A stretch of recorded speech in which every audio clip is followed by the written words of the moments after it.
नमस्कार, स्वागत है आपका अपने जिले में। मैं हूं शिवानी। आइए नजर डालते हैं अब तक की हेडलाइंस पर। मेरठ के शास्त्री नगर सेंट्रल मार्केट प्रकरण में व्यापारियों को लगा कड़ा झटका। सुप्रीम कोर्ट में दाखिल समय बढ़ाने की याचिका खारिज। पुराने आदेश पर तत्काल अमल करने के लिए आवास विकास को आदेश। सेंट्रल मार्केट के 661/6 पर हो सकती है ध्वस्तीकरण की कार्रवाई। राज्यसभा सांसद डॉक्टर लक्ष्मीकांत वाजपेयी के प्रयासों से 55 सैनिटरी पैड वेंडिंग मशीनों का वितरण यूनिसेड ने दिया सहयोग। बीएसए आशा चौधरी ने दिया धन्यवाद। 200 से ज्यादा चेन स्नैचिंग करने वाला परवेज आखिरकार पुलिस के हत्थे चढ़ा।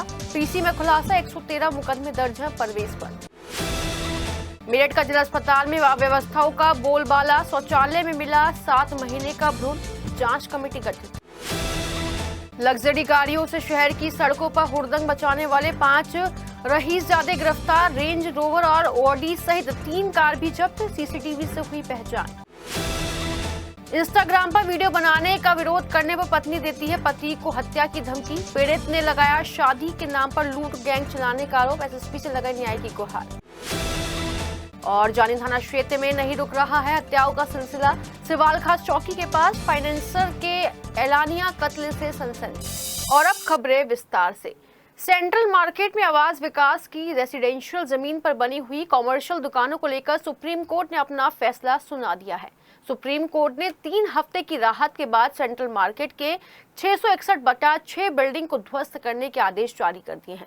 सोमवार को हुई सुनवाई के दौरान सुप्रीम कोर्ट ने रिव्यू एप्लीकेशन पिटीशन को खारिज करते हुए आवास विकास मेरठ को ध्वस्तीकरण के आदेश दे दिए हैं। जस्टिस जेबी पार्डीवाला और जस्टिस आर महादेवन की पीठ ने यह फैसला सुनाते हुए सेंट्रल मार्केट के व्यापारियों को बड़ा झटका दे दिया है, जिसके बाद अब आवास विकास मेरठ की टीम कभी भी ध्वस्तीकरण की कार्रवाई को अंजाम दे सकती है, जिसके लिए पुलिस फोर्स की भी मांग की जाएगी। फिलहाल सुप्रीम कोर्ट के ध्वस्तीकरण के आदेश के बाद व्यापारी परेशान है और कोई भी कैमरे के आगे बोलने के लिए तैयार नहीं है। लेकिन ऑफ द रिकॉर्ड व्यापारियों का ये भी कहना है कि उन्होंने पूर्ण विचार याचिका भी कोर्ट में दाखिल की हुई है, जिस पर सभी व्यापारियों की निगाहें टिकी हुई हैं। इसके साथ ही सेंट्रल मार्केट के करीब 1500 दुकानों को भी नोटिस जारी है, जिस पर भी जल्द ही फैसला आ सकता है। आवास विकास और सेंट्रल मार्केट के बीच चली आ रही जमीनी जंग में सुप्रीम कोर्ट ने जैसे ही हस्तक्षेप किया, वैसे ही सेंट्रल मार्केट के सबसे पहले 661/6 की जो ये एक यहाँ पे आप बिल्डिंग देख रहे हैं, इसके ध्वस्तीकरण के आदेश अब सुप्रीम कोर्ट ने पारित कर दिए हैं। और आज जो ये सुनवाई हुई है सुप्रीम कोर्ट में, उसमें सुप्रीम कोर्ट ने ये आदेश दे दिए हैं आवास विकास को। और अब आवास विकास जल्दी ही ध्वस्तीकरण की कार्रवाई इस पूरी बिल्डिंग पर करेगी। सेंट्रल मार्केट की ये जो बिल्डिंग है, ये 661/6 ये पूरे माना जाता है एक कॉम्प्लेक्स ये पूरा बना हुआ है, जिसमें तकरीबन 24 दुकानें हैं। और इन 24 दुकानों के ध्वस्तीकरण के जो आदेश हैं वो सुप्रीम कोर्ट ने पारित कर दिए हैं। जस्टिस आर महादेवन और जस्टिस जेबी पार्डीवाला की जो पीठ थी, उन्होंने ये निर्णय लिया। और आज जो सुनवाई हुई, उस सुनवाई में इन 24 दुकानों के इस पूरे कॉम्प्लेक्स को, जिसको 661/6 के नाम से यहाँ पे जाना जाता है, सेक्टर 6 में ये लगता है, उसके ध्वस्तीकरण के आदेश जारी कर दिए हैं। जिसके बाद जितने भी व्यापारी हैं उनमें खलबली मच गई है और सभी व्यापारी अब परेशान हैं कि अब किस तरीके से आगे की जो है रणनीति बनाई जाएगी। चूँकि पुनर्विचार याचिका जो है सुप्रीम कोर्ट में वो दाखिल की हुई है, उसका इंतज़ार है कि उस पर सुप्रीम कोर्ट पुनर्विचार याचिका में किस तरीके से निर्णय लेगी। लेकिन फिलहाल जो आज 3 हफ्ते का समय दिया गया था सुप्रीम कोर्ट की तरफ से, वो समाप्त हुआ। और समाप्त होने के बाद जब सुप्रीम कोर्ट ने सुनवाई करी, तो सुप्रीम कोर्ट ने इस पूरी बिल्डिंग को ध्वस्त करने के आदेश आवास विकास को दे दिए हैं। अब ये पूरा निर्णय आवास विकास के ऊपर टिका हुआ है कि वो कब इस बिल्डिंग के ध्वस्तीकरण की कार्रवाई को आगे करता है। चूँकि आवास विकास की अगर माने तो अधिकारियों का ये कहना है कि देर नहीं की जाएगी और जल्दी ही ध्वस्तीकरण की जो कार्रवाई है वो यहाँ पे अमल में लाई जाएगी। पुलिस फोर्स मांगा जाएगा और पुलिस फोर्स मांगने के साथ ही जो यहाँ पे ध्वस्तीकरण है वो कर दिया जाएगा। फिलहाल आज कोई भी व्यापारी इस मसले में बोलने के लिए तैयार नहीं है, क्योंकि हर किसी के चेहरे पर दुख है। हर किसी को दुख है कि एक लंबा समय यहाँ पे जो उन्होंने व्यापार का किया, अब उनका व्यापार ध्वस्त होने जा रहा है। ऐसे में जो पुनर्विचार याचिका है, उसी पर ही सभी व्यापारियों की निगाहें टिकी हुई हैं। वीडियो जर्नलिस्ट राजेश शर्मा के साथ प्रत्युष शर्मा, सिटी हलचल। 74वें स्वतंत्रता दिवस पर प्रधानमंत्री नरेंद्र मोदी से प्रेरणा लेकर ग्रामीण बच्चियों के लिए माहवारी से संबंधित समस्याओं से बचाने के लिए राज्यसभा सांसद और मुख्य सचेतक डॉक्टर लक्ष्मीकांत वाजपेयी के अथक प्रयासों से विभिन्न बालिकाओं के स्कूलों में पीएम श्री विद्यालयों में 55 सैनिटरी पैडिंग मशीनों का सोमवार को वितरण कार्यक्रम का शुभारंभ हुआ। राज्यसभा सांसद डॉक्टर लक्ष्मीकांत वाजपेयी ने कहा कि गाँव में बच्चियों को स्वस्थ रखने के लिए और पीरियड्स के दौरान होने वाली बीमारियों से बचाने के लिए प्रधानमंत्री नरेंद्र मोदी की इस महत्वाकांक्षी योजना को उन्होंने गाँव में उतारने का प्रयास किया है। 25 लाख की कीमत की ये मशीन गाँव के में महावीरी से होने वाली बीमारियों को रोकने में कारगर सिद्ध होगी और स्कूलों के जरिए बालिका जागरण अभियान चलाया जाएगा। जन औषधि केंद्र पर जो 1 रुपए में एक सैनिटरी पैड मिलता है, यह उसी योजना की तर्ज पर गांव के उन इलाकों में पहुंचेगी जहां पर अभी भी पीरियड्स को लेकर जागरूकता अभियान नहीं पहुंच सके हैं। इस मौके पर डॉक्टर लक्ष्मीकांत वाजपेयी ने कहा कि यूनिसेफ से मिलकर 75 सैनिटरी वेंडिंग मशीन उन्हें मिली हैं, जिसमें से 55 मेरठ के पीएम श्री विद्यालय बालिकाओं के स्कूल में और कस्तूरबा हॉस्टल्स में भेजी जाएंगी। सैनिटरी पैड वेंडिंग मशीन मिलने के बाद बीएस आशा चौधरी ने कहा कि हर साल की तरह इस साल भी डॉक्टर लक्ष्मीकांत वाजपेयी ने प्राथमिक विद्यालयों को सहयोग देने का वादा किया है, उसके लिए धन्यवाद। पिछले साल डॉक्टर लक्ष्मीकांत वाजपेयी ने 1500 स्कूल बैग दिलवाए थे और इस बार भी उन्होंने वादा किया है कि वह स्कूल बैग के साथ मॉडल स्कूलों में स्मार्ट क्लास के लिए भी सहयोग करेंगे। मुख्य सचेतक और राज्यसभा सांसद डॉक्टर लक्ष्मीकांत वाजपेयी ने कहा कि सरकार के पास बजट की कोई कमी नहीं है, लेकिन पैसे की बर्बादी ना हो, इस बात का हमें ध्यान रखना होगा। आपको बता दें, डॉक्टर लक्ष्मीकांत वाजपेयी के अथक प्रयास से इंजीनियर्स इंडिया लिमिटेड ने यूनिसेफ के साथ मिलकर सैनिटरी पैड पेंडिंग मशीन प्रधानाचार्य को सौंपी। इंजीनियर्स इंडिया लिमिटेड एक ऐसा संस्थान है जो पेट्रोलियम विभाग के साथ मिलकर उनको मशीनरी संबंधी सारी सहयोग करता है।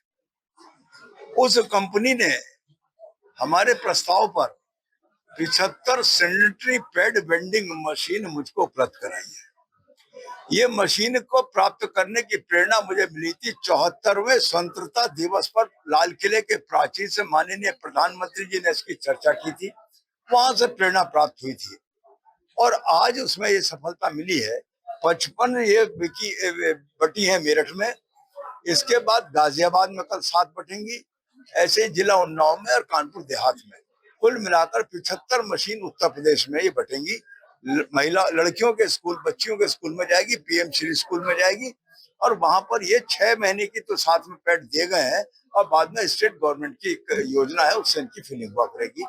कुल मिलाकर जो चिंता माननीय प्रधानमंत्री जी ने व्यक्त की थी, जो 1 रुपए में सैनिटरी पैड जनऔषधि केंद्रों पर उपलब्ध कराया था, उसी तरीके का एक प्रयास गांव में, सुदूर गांव में जो स्कूल हैं, वहां की बेटियों को सुविधा प्राप्त हो, इसके लिए किया गया है। निश्चित तौर पर सरकार के पास पैसे की कमी नहीं है। सरकार के पास प्रोजेक्ट चाहिए जो जनता के लिए हितकारी हो और जनता को तत्काल लाभकारी।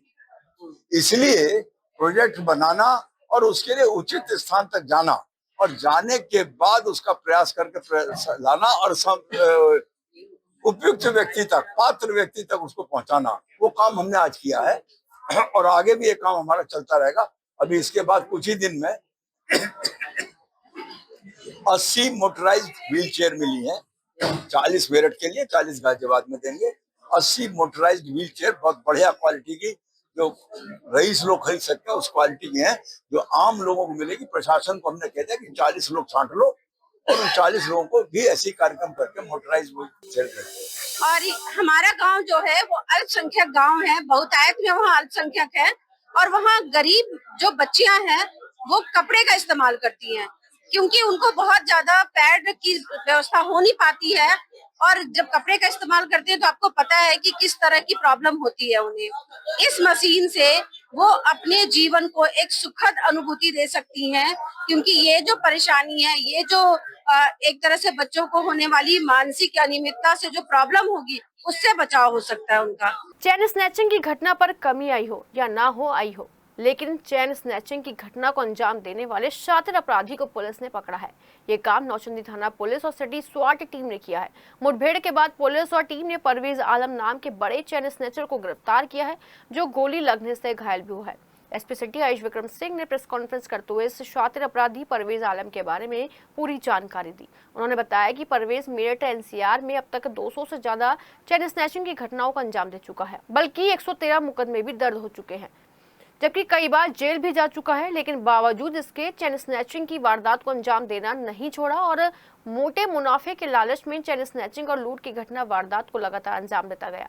पकड़े गए परवेज आलम ने पुलिस पूछताछ में बताया कि वो मेरठ के भूरबराल के सर्राफा अंकुर सैनी को चोरी की चेन बेच देता था। अंकुर कम दाम में चेन खरीद कर उसे सर्राफा बाजार में अपनी सेटिंग के जरिए 6 दुकानों पर गलवा दिया करता था और उसमें से मिलने वाला मुनाफा अपने पास रखता था। परवेज चेन लूट की घटना को अंजाम देने के बाद अपना मोबाइल, घर और वाहन भी बदल दिया करता था। पुलिस ने सर्राफा व्यापारी अंकुर सैनी को भी गिरफ्तार कर लिया है। देखिए, कुछ दिन पहले थाना नौचंदी क्षेत्र में एक डॉक्टर के साथ चैन छिनैती की वारदात हुई थी। इस घटना के अनावरण के लिए थाना नौचंदी पुलिस और जो शहर की स्वाट टीम है उसे लगाया गया था। इसमें सीसीटीवी फुटेज के आधार पर इसमें 2 लोगों की पहचान हुई थी, जिनका नाम परवेज आलम और अंकुर सैनी थे। जो परवेज आलम है वो एक बहुत ही शातिर किस्म का अपराधी है। इसके ऊपर अभी तक फिलहाल हमें 113 से अधिक मुकदमे पंजीकृत मिले हैं। इसने कबूला है, करीब 200 से अधिक घटनाएं कबूल चुका है। ये जो आसपास के जिले हैं हमारे दिल्ली एनसीआर के, मेरठ, गाजियाबाद, नोएडा, दिल्ली, फरीदाबाद, गुड़गांव, इन सभी जगहों पे एक्टिव था। कल जो पुलिस है इसे जब रिकवरी के लिए लेके जा रही थी तो ये हंसरा चौराहे के पास एक पेड़ के पास इसने बताया था कि इसने जो अपने जो लूटी हुई ज्वेलरीज है और जो कुछ पैसे हैं जो उसको मिले तो वहाँ छुपा रखे हैं। उसी समय वहाँ पे इसने जब रिकवरी की जा रही थी, इसने वहाँ पे एक तमंचा भी छुपा रखा था, जिसके थ्रू इसने पुलिस में फायरिंग कर भागने का प्रयास किया, जिसकी जवाबी कार्रवाई में इसके पैर पे गोली लगी है। इसे उपचार हेतु जिला अस्पताल में एडमिट कराया गया है। वहीं इसका दूसरा साथी अंकुर सैनी है। अंकुर सैनी प्रतापपुर के भूरबड़ाल में एक ज्वेलर का काम करता है। पूछताछ के दौरान बताया कि जो ये परवेज आलम है, ये पहले 2014 में जो 14 से इसने शुरुआत की थी फोन छिनैती से, उसके बाद लगातार ये एक्टिव था, कई बार जेल जा चुका है। इसने धीरे धीरे चैन स्नैचिंग पे भी अपने हाथ आजमाए। 2017 के बाद से मल्टीपल टाइम्स जेल गया है।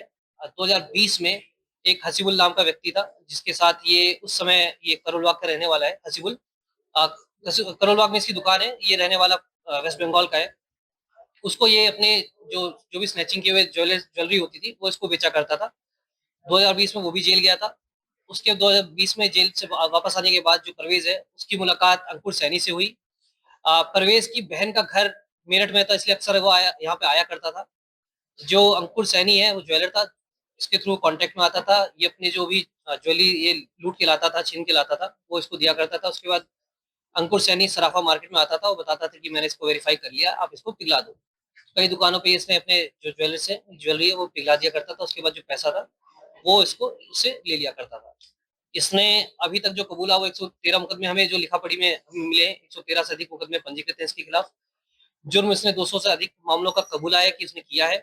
इसका मॉडस ऑपरेंडी था कि ये नई बाइकें था, ये बाइक खरीदता था, बिना नंबर प्लेट की बाइक होती थी वो लेता था। जैसे इस वाली घटना में यामाहा एमटी बाइक है जो करीब जिसकी कीमत 2 लाख के आसपास है, वो इसने खरीदी थी और उस घटना मतलब उस बाइक का यूज इसने इस घटना में किया था, ताकि अगर रास्ते में कभी कोई चेकिंग भी होती थी तो ये बता देता था मेरा पास नई बाइक है, कागज इसके पास हुआ करते थे और ये वहां से उसके निकल जाया करता था। जिला अस्पताल की महिला वार्ड में आज सुबह कर्मचारी चौक टॉयलेट को साफ करने पहुंचे। जैसे ही कमोड में फंसी गंदगी बाहर निकाली गई तो सभी दंग रह गए। गंदगी के बीच में एक नवजात भी मौजूद था जिसकी मृत्यु हो चुकी थी। गंदगी के साथ में नवजात का शव फंसा हुआ था, जिस कारण टॉयलेट चौक हो गया था।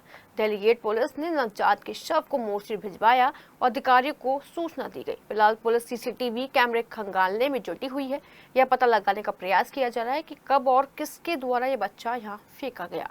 वहीं पुलिस का कहना है कि पोस्टमार्टम कराया जा रहा है, उसी से पता चलेगा कि बच्चे की मौत कब और कैसे हुई। जिला अस्पताल की सीएमएस सुदेश कुमारी का कहना है कि पुलिस ने मौके पर आकर छानबीन की है। जिला अस्पताल के कर्मचारी पुलिस को सहयोग कर रहे हैं और सीसीटीवी से देखा जा रहा है कि आखिर किस महिला ने कमोड की फ्लैश में यह भ्रूण डाला है। सीएमएस ने कहा कि 3 दिन के अंदर एक टीम जो गठित की गई है उससे इसकी रिपोर्ट भी मांगी गई है। कल एक मामला संज्ञान में आया था कि जिसमें ये शिकायत मिली थी कि महिला वार्ड का टॉयलेट जो है वो ब्लॉक है। तो जब वार्ड के कर्मचारी ने सफाई करी तो सफाई में एक लगभग 7 से 8 माह का एक मानव भूण उसमें वो मिला। तो हमारे द्वारा इस बारे में पुलिस थाने को इन्फॉर्म किया गया। पुलिस आई और उन्होंने इस केस में FIR दर्ज कर ली और साथ में हमारे द्वारा भी एक जांच टीम गठित कर दी गई है कि जिसको हमने 3 दिन में रिपोर्ट प्रेषित करने के लिए बोला है। तो जैसी रिपोर्ट आती है फिर उसके अनुसार आगे की कार्रवाई की जाएगी। रात 3 बजे शहर की सड़कों पर हुड़दंग मचाने वाले 5 युवकों को CCTV की मदद से ब्रह्मपुरी थाना पुलिस ने गिरफ्तार कर स्टंटबाजी करने वालों को कड़ी चेतावनी दी है। एक अखबार के द्वारा रात 3 बजे हुड़दंगबाजी की खबर को फ्लैश करने के बाद पुलिस हरकत में आई। ब्रह्मपुरी थाना पुलिस, थाना TP नगर पुलिस और परतापुर थाना पुलिस के क्षेत्र में ऐसी स्टंटबाजी की खबरें लगातार आती रहती है, जिससे दुर्घटनाएं होती रहती हैं। एक समाचार पत्र में खबर फ्लैश होने के बाद मेरठ पुलिस हरकत में आई और ऑडी, रेंज रोवर सहित 3 कारों को भी जब्त किया, सीज कर दिया गया है और साथ ही साथ 5 हुड़दंगबाजों को भी CCTV की मदद से गिरफ्तार कर लिया गया। जिन लोगों को गिरफ्तार किया गया उनमें जाकिर कॉलोनी के रहने वाले सोनू, नौशाद सलाउद्दीन और जामिया कॉलोनी का रहने वाला आमिर और अहमद नगर का कासिफ है। स्टंटबाजी की घटना को एक बात और साफ हो गई है कि रात में एक्टिव रहने वाली पुलिस गायब रहती है और स्टंटबाज खुलकर स्टंटबाजी करते हैं।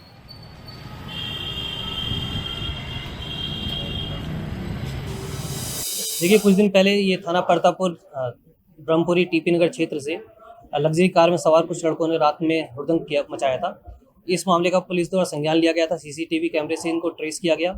इसमें से जो 3 लग्जरी गाड़ियां हैं, जिसमें से ऑडी, रेंज रोवर इस टाइप की गाड़ियां हैं, ये पुलिस द्वारा सीज की गई हैं। इसमें से 4 लड़कों को गिरफ्तार किया गया। इसमें सुसंगत धाराओं में मुकदमा पंजीकृत किया गया था। अब इन्हें फिलहाल माननीय न्यायालय के सामने पेश कर आवश्यक विधि कार्रवाई की जा रही है।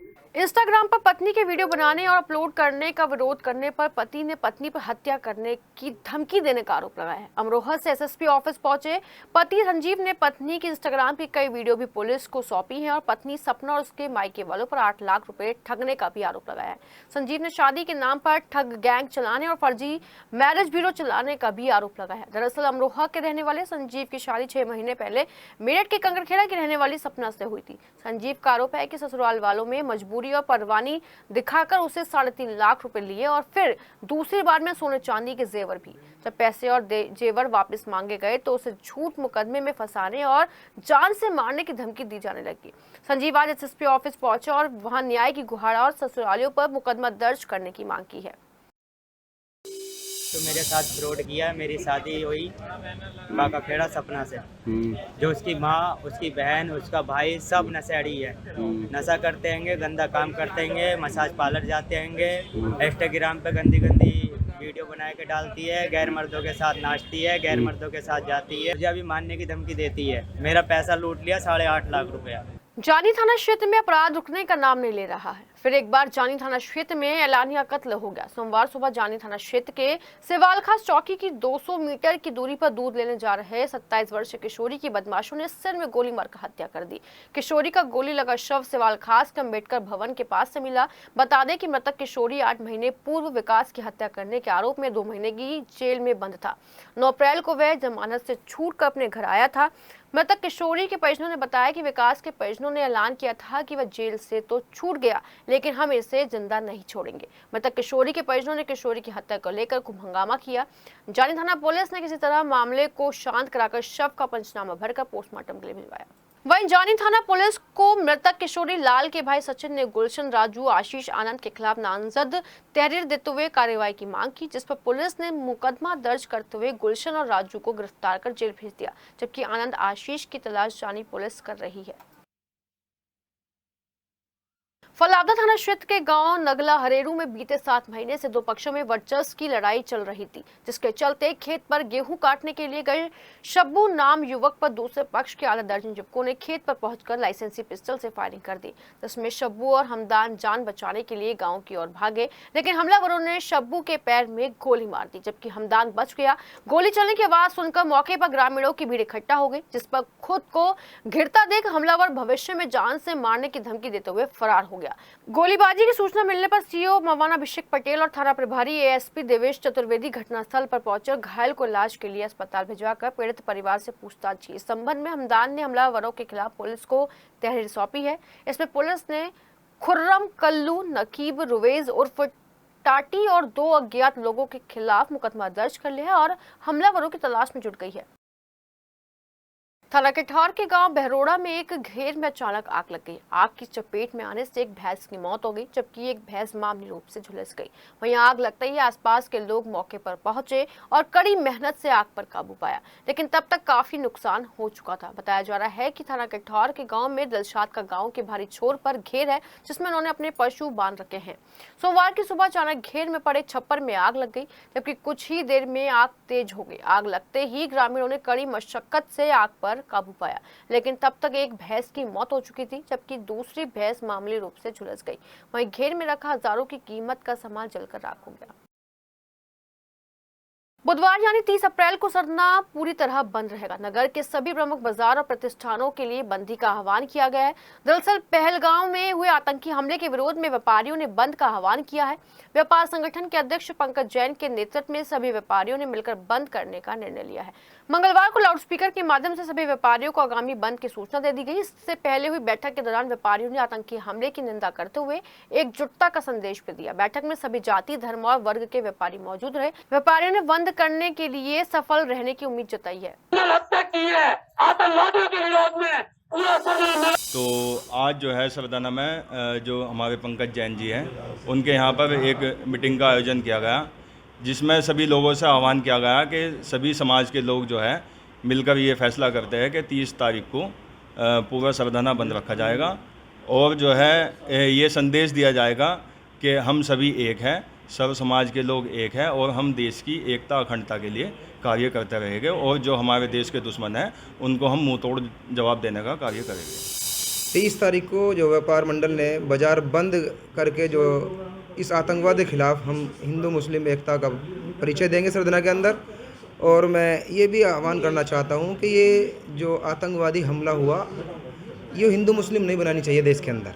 हम सब मिल के इसलिए इस बाज़ार को बंद रखेंगे कि इस घटना के साथ जितना दुखी हमारा हिंदू भाई है, उससे ज़्यादा दुखी हम मुस्लिम हैं कि ऐसी घटना दोबारा नहीं होनी चाहिए, क्योंकि आतंकवादियों का कोई मजहब नहीं होता। इसलिए हम सब मिल के 30 तारीख को बंद करके इस आतंकवाद के खिलाफ एकजुटता का परिचय देंगे। आने वाली 30 तारीख में कश्मीर के पहलगाम में जो हुए आतंकवादी हमले के विरोध में सरधना नगर की सभी व्यापारी इकाइयों ने एकजुट होकर सरधना को बंद करने का आह्वान किया है। और साथ ही साथ नगर के लोगों से अपील की है कि सुबह 10 बजे अशोक की लाट पर इकट्ठा होकर जो हुए आतंकवादी हमले के विरोध में एकजुटता का परिचय जरूर दें और अपना विरोध दर्ज करें। डीएम डॉक्टर वीके सिंह ने विकास भवन सभागार में आईजीआरएस की समीक्षा बैठक की। बैठक में जिलाधिकारी ने कहा कि आईजीआरएस पर प्राप्त शिकायतों को एक निश्चित समय में संबंधित विभाग के अधिकारी तक पहुंचे, जिससे किसी भी तरह की कोई शिकायत डिफॉल्टर श्रेणी में न रहे। लंबित संदर्भों का संतोषजनक और गुणवत्तापरक निस्तारण तय समय में साक्ष्य सहित पोर्टल पर अपलोड किया जाए। डीएम ने कहा कि शिकायतकर्ता से फोन पर बात कर शिकायतों का संतोषजनक और गुणवत्तापरक निस्तारण करना सुनिश्चित करें। शिकायतों का निस्तारण शासन की प्राथमिकता में है। अधिकारी स्वयं मौके पर पहुंचकर शिकायतों का निस्तारण करें। उन्होंने कहा कि लापरवाही बरतने वाले अधिकारी पर सख्त कार्रवाई की जाएगी।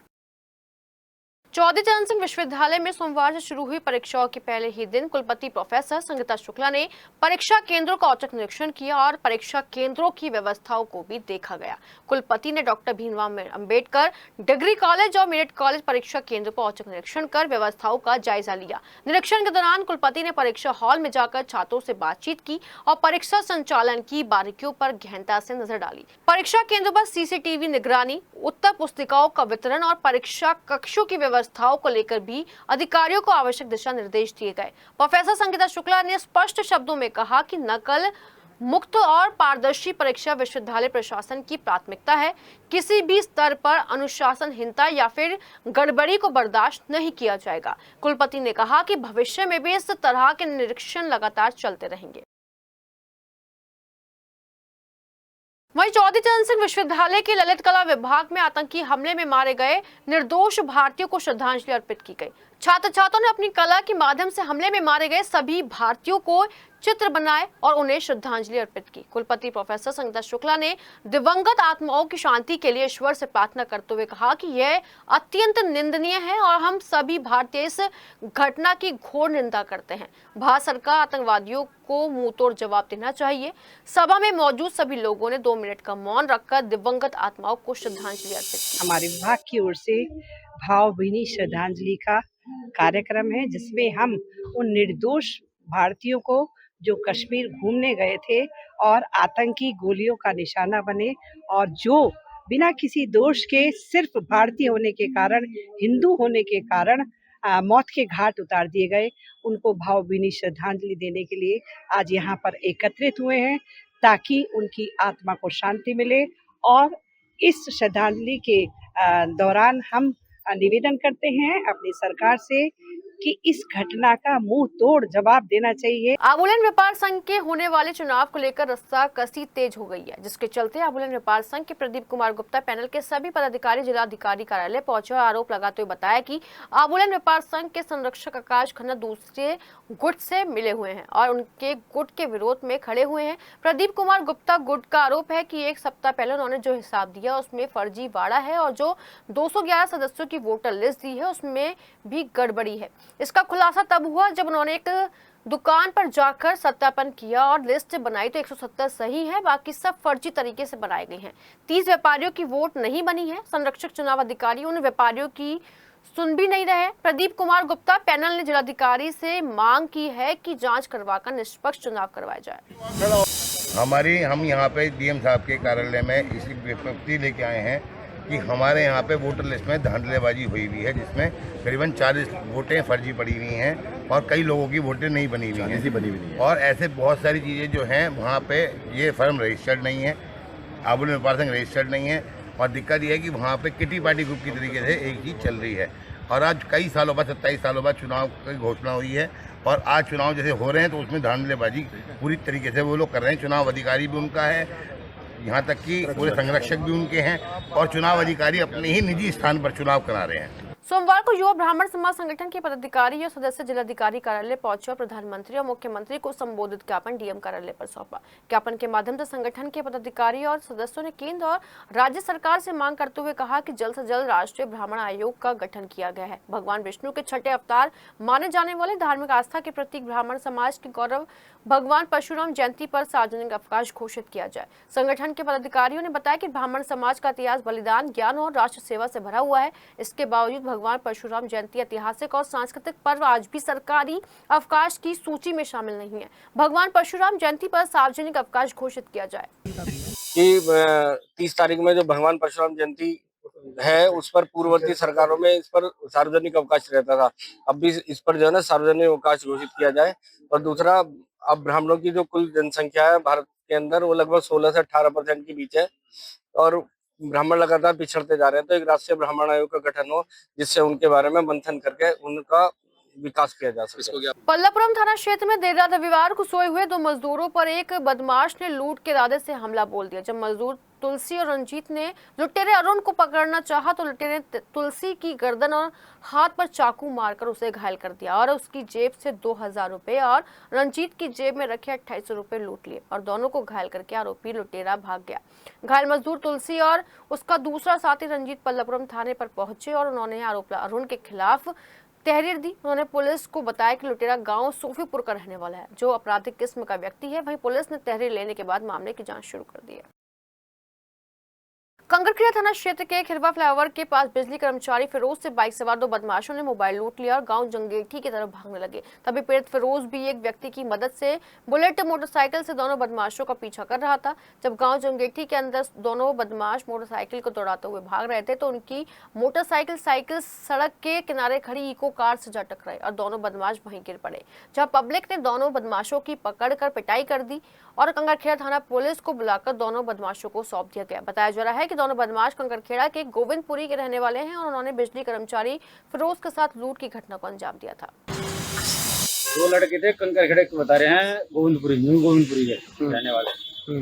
ये पीछे से खिलवे बाईपास से मोबाइल चोरी करके लेकर रहे थे, छीन के किसी का जाकर। फिर वे दोनों जो भाग रहे थे उनके पीछे जिसका मोबाइल छीना हुआ था वे उनके पीछे भागे बाइक लेकर।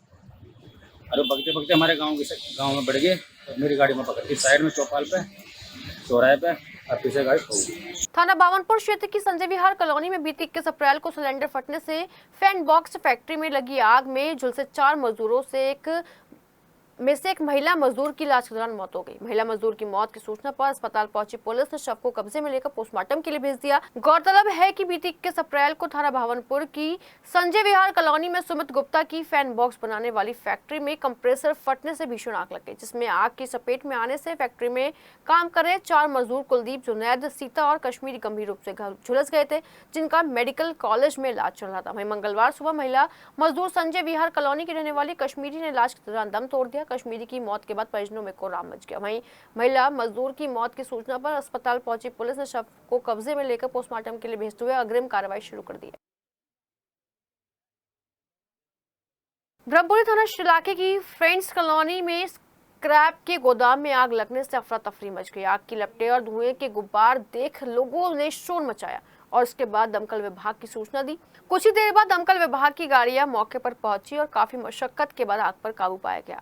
आग लगने के पीछे शॉर्ट सर्किट की वजह बताई जा रही है और मामले की जांच में पुलिस जुट गई है। बीनू नाम के शख्स का स्क्रैप का काम है और उसने फ्रेंड्स कॉलोनी में गोदाम बना रखा है। आग में काफी स्क्रैप जलकर राख हो गया है। फिलहाल मामले की जांच शुरू कर दी गई है और नुकसान का आंकलन भी किया जा रहा है।